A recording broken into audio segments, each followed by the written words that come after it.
Good morning. Welcome back to Kid Connection Online.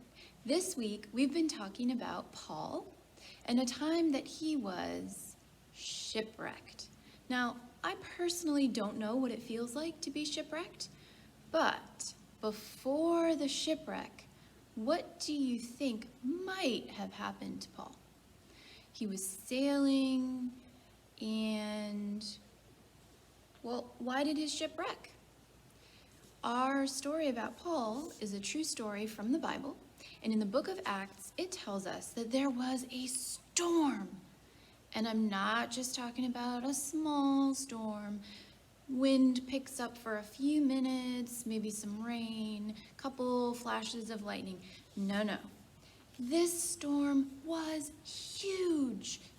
In fact, this storm lasted for 14 days. Now, imagine for a minute the biggest, loudest, scariest, windiest storm you've ever been in, except that it lasts for not an hour, not a couple of hours, not a day, but 14 days, 2 whole weeks, and you're out at sea. Well, even in that situation that seemed so dangerous and so scary, God was with Paul and with all the sailors on the ship. And God told Paul that even though the ship would eventually wreck, that everyone was going to make it to land safely. At first, the sailors did not believe that that was true. They had seen a lot of storms, and they were really worried.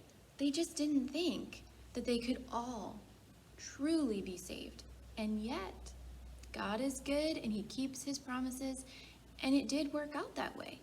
The book of Acts tells us that not only Paul, but all of the sailors made it to land. And eventually, after their shipwreck, they even made it to their original destination. And when they got there, God used Paul in that new place to spread the good news of Jesus to people who might not have heard it otherwise. What an amazing thing. So, friends, remember, even when things seem really dark, even when it feels like your life is a storm that just won't quit, God is still with you and he still loves you, and eventually you will come out on the other side. Have a wonderful weekend, friends.